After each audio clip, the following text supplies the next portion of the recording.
unnaturally hideous, dark mutated color, but Newton accepted the mutant's challenge. The rock group Mutania and the mechanical Blacktania rock group met in a sold-out one-night appearance in the Giants Stadium in San Francisco. Both groups mesmerized the audiences with their futuristic sounds. But near the end of the concert, the mutant realized that everyone loved Newton more than him, and to get even, the mutant tore down the gate that held back the thousands of screaming fans. Newton's crew was almost killed by a stampede of thousands. If it weren't for fast beaming, all his crew would have been killed.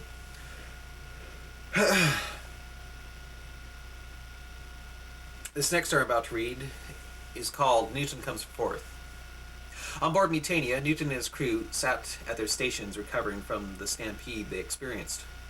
"Thanks, Callisto," said Newton to his green transparent first officer. "Gosh, Newton," said Obacoba, "that was the most terrifying experience I have experienced in a long time." "How's the broken arm?" asked Newton to Doug Davis. "Healing. It's my head that hurts." "Well, was it worth it?" Newton asked his crew. "Yeah," they cheered his crew. Newton smiled and said, "You know, I don't think I have ever had as much fun as we just experienced down in that stadium. I do feel a little guilty for using the unborn's hits to become famous like this, but wow, that was really fun. Really exhilarating. For once, I finally had millions of eyes on me, cheering me, loving me, and, well, worshiping me. Forgive me, Lord. Forgive me, God. And it was all a result of just lip syncing to other people's music," laughed Newton. Another rock group went to their mind when they started thinking about that.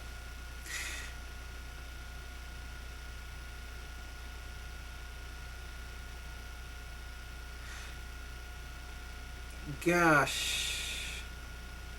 So do you realize how lucky we are? The God of the universe must certainly love us for giving us all this fame, glory, and adoration. In a way, it's kind of scary. "Yes, it is," said Mason. "I keep on wondering what the consequences are going to be by plagiarizing the world's great-great-great-grandchildren's ideas and creativity. Well, we may never know all. We may never know. All I know is time has changed an awful lot since we entered this time. They may never be born now, so I think we can all enjoy the fact that we shattered the Beatles' records. That sure was great when I told the press that we were now more popular than any rock group of the 20th century had. Everyone agreed. I just hope I just hope they don't start worshiping us. That's probably when things will start falling apart for us." Jeff Long looked frightened and said, "Newton, you know they are." Well, we will tell them that we are Christians and that it was Christ's grace that made us great. That should take the heat off of us." And while the crew of Mutania started getting frightened about the idea of people worshipping them, the Black Mutant was becoming violently furious that people were. The mutant cussed and swore over the idea that wherever he went, he saw Newton and his crew's face on billboards and magazines. As Mutania songs filled the airwaves, the mutant ran up to a bystander who was rocking out to Mutania music on the streets. And he grabbed the person by the neck, shouting, "That's the Quasars, not Newton and his crew," and he crushed the person's neck with his fury. The Black Mutant heard more Mutania music coming from a TV store. The mutant ran into the TV store and saw rows upon rows of televisions playing one of the hit videos of Mutania. It showed Newton and his crew in concert. The Black Mutant screamed, "They're just lip-syncing someone else's music," and he began smashing the televisions with his fists and feet. A policeman rushed in and began quickly firing his gun at the mutant. The mutant quickly pulled out his phaser and disintegrated him, then beamed back aboard Blacktania. 2 days later, the Black Mutant tried to...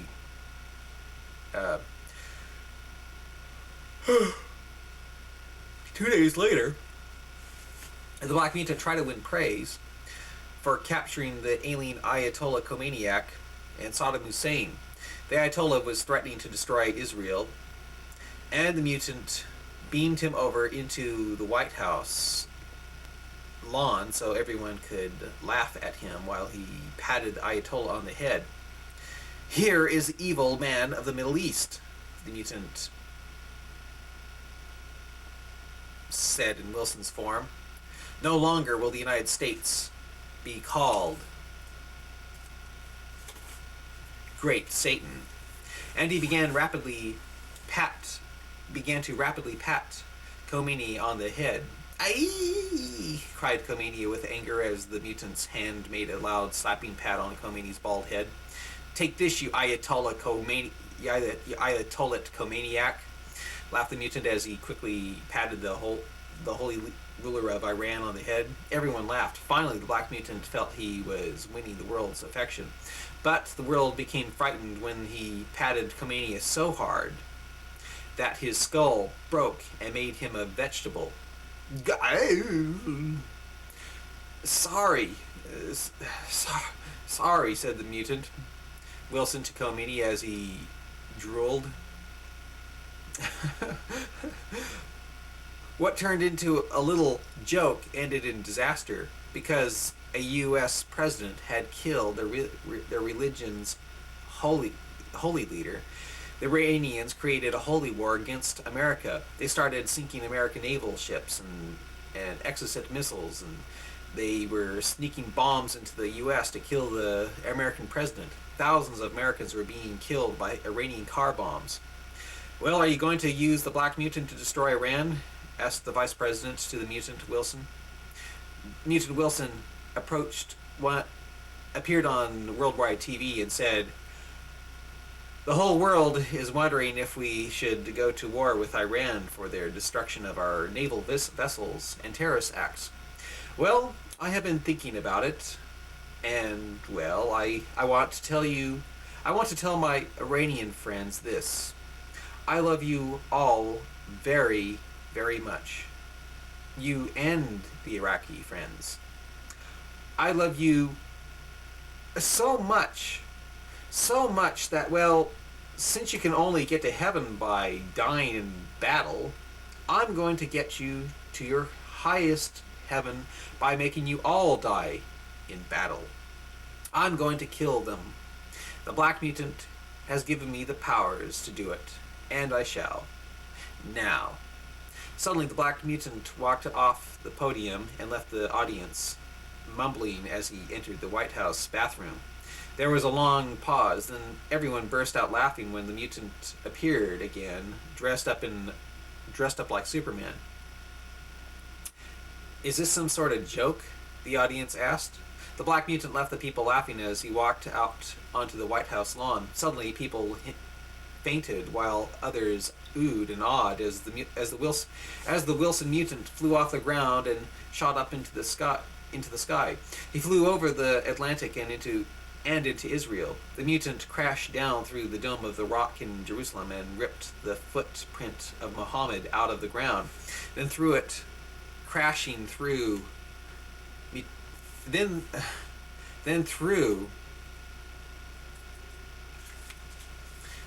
threw it through the ceiling. The mutant then took out his phaser and disintegrated the guards with the mosque. Next, the mutant flew into Iran and began crumbling Mecca into Saudi Arabia and began crumbling Mecca into ruins with his phaser. When his phaser was finally out of energy by causing buildings to explode and rubble down from their disintegrating foundations, he then went to Iran and destroyed all of Tehran. The mutant then began destroying power plants and tanks and aircraft by flying at them. A day later, and he attacked Iraq, and all of Iran was destroyed. Soon Iran and Iraq were gone. Israel began thinking of Wilson Mutant as a messiah. Finally, laughed the evil mutant, people are starting to realize that I should be worshipped, not any other god.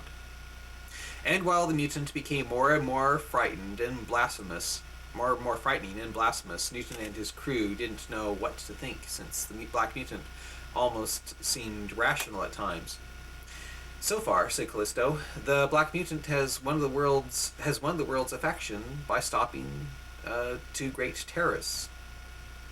Three, actually.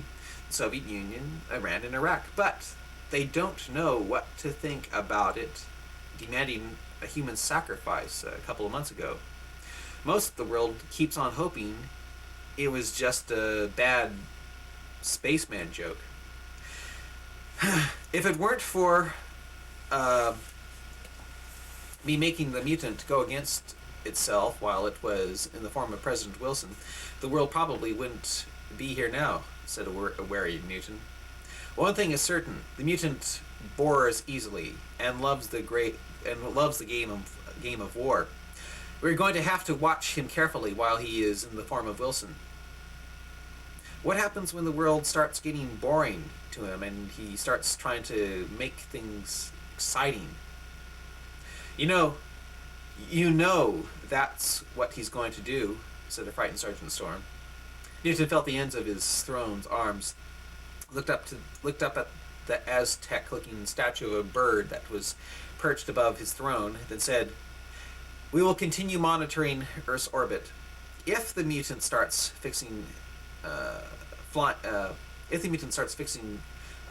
firing down on the Earth, we will know where he is and start attacking him. Right now, he is putting a drain on the ship's energy systems by staying invisible, as are we. But once he becomes visible for attacking, we will attack." "Newton," said Doug Davis, "we are practically out of dilithium. The mutant has practically destroyed Mutania twice now, and I believe we won't be able to stand up to a fight with him now. I think Blacktania would actually be able to beat us now, even though we are better at combat." "Davis is right, Newton," said Callisto. "Mutania has lost much energy from those two surprise attacks. Our chances of stopping Blacktania now are very slim." "Well, we will just have to pray that our experience will win out over the mutant," said Newton, and he sat back in his throne thinking about how to save the world. "I think I'll beam down and take my mind off things and take my mind off this for a while. But, my crew, I think you should stay at your stations. I want you to keep a close lookout for any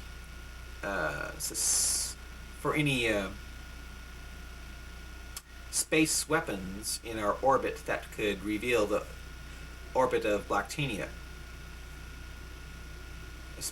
I want you to, and look out for any space warping in our orbit that could reveal the orbit of Blacktania." And with that, Newton beamed down on Earth.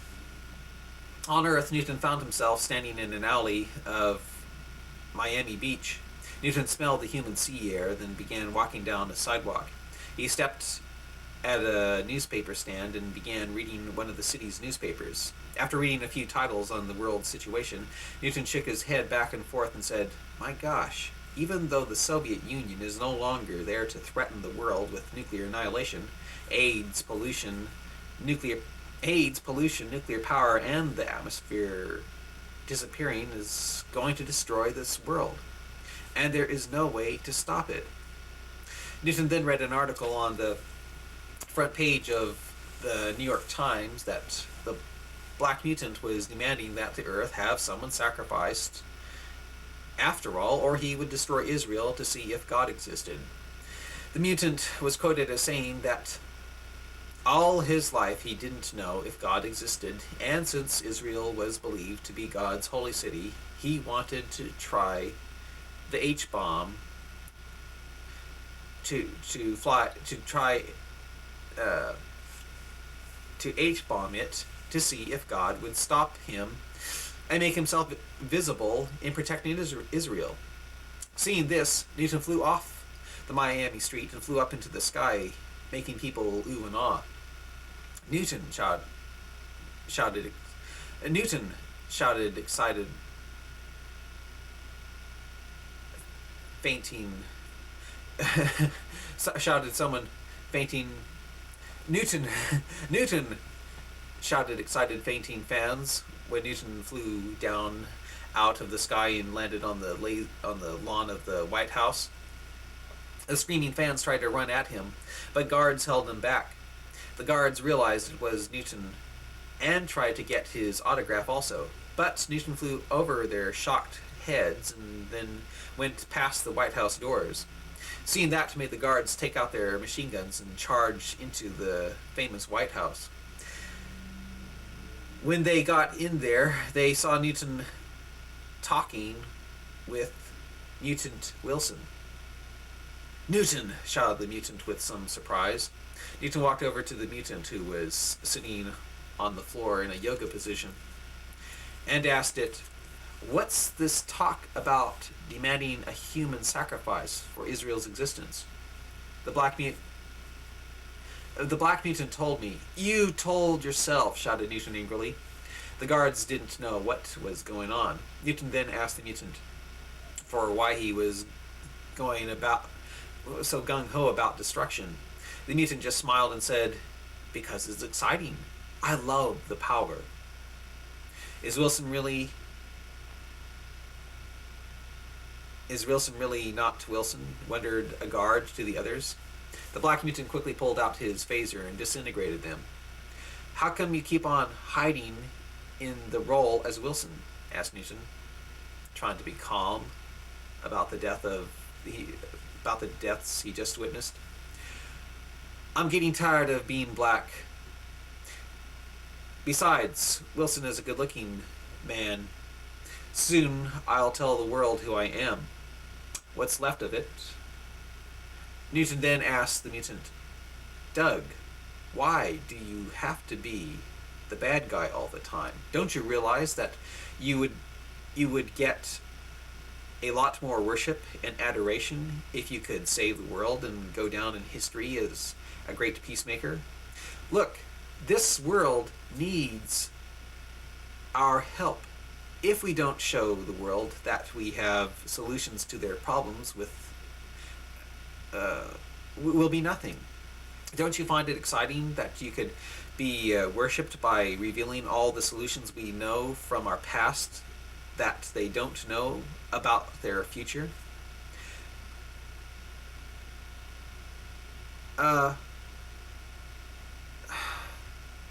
Such as the solution to nuclear waste, pollution, AIDS, and the disappearing ozone. Suddenly, the mutant seemed as though he were really thinking about it. He walked about the White House talking about the great possibilities of becoming a modern-day mutated Christ. Then he said, "Nah," and he shot Newton with his phaser. This next story I'm about to read to you is called Newton versus the Black Mutant.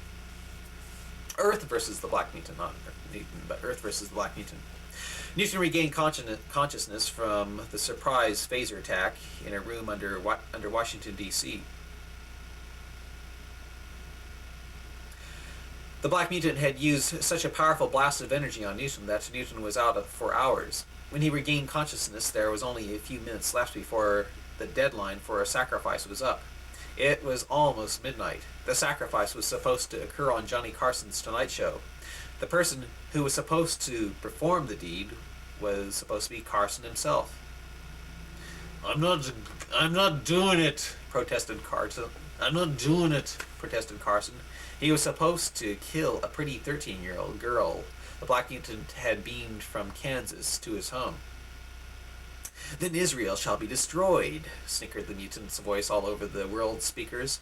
And if you don't do it by tomorrow night, then all of Japan shall be destroyed, which, of course, no one cares. Followed by China, Africa, Europe, then all of the world, because no one goes against the wishes of the great, powerful, magnificent, omnipotent, fabulous ruler and king, the Black Mutant.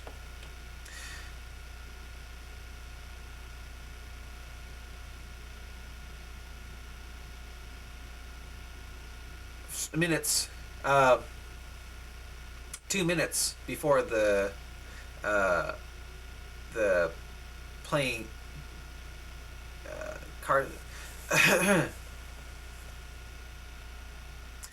some minutes before the playing Carson was seen. Oh, two 2 minutes before the slaying, Carson was seen pacing back and forth on worldwide television with a knife in his hand. The mutant had forced him to show the sacrifice to all. Suddenly a robot who was made to look and sound just like Ed McMahon beamed down and said, "Here's Davis." The Black Mutant then crashed down from the ceiling and landed right in front of Carson's face. The mutant started doing Carson impersonations. He said, "Boy, do you look scared." "How scared is he?" asked the McMahon robot. He is so scared that he's going to save the world for me by killing the girl." The robot started laughing. Ha ha ha. Suddenly, guards pulled out their machine guns and were going to shoot the mutant, but the mutant pulled out his phaser and disintegrated them before they could get off a shot. So frightened did Carson become that he grabbed at his chest and fell down from a heart attack. The rest of the evening was spent with the Black Mutant hosting the Tonight Show. The Black Mutant's guests were Carson's body, that the mutant would make talk when the mutant would ask questions, and there were other actors and actresses he forced to come on the show that ended up sexually actors and actresses he forced to come on the show. He ended up sexually abusing one of the actresses and ended the Tonight Show by telling the world that since he had so much fun on the Tonight Show, he wouldn't destroy Israel for another day. The Black Mutant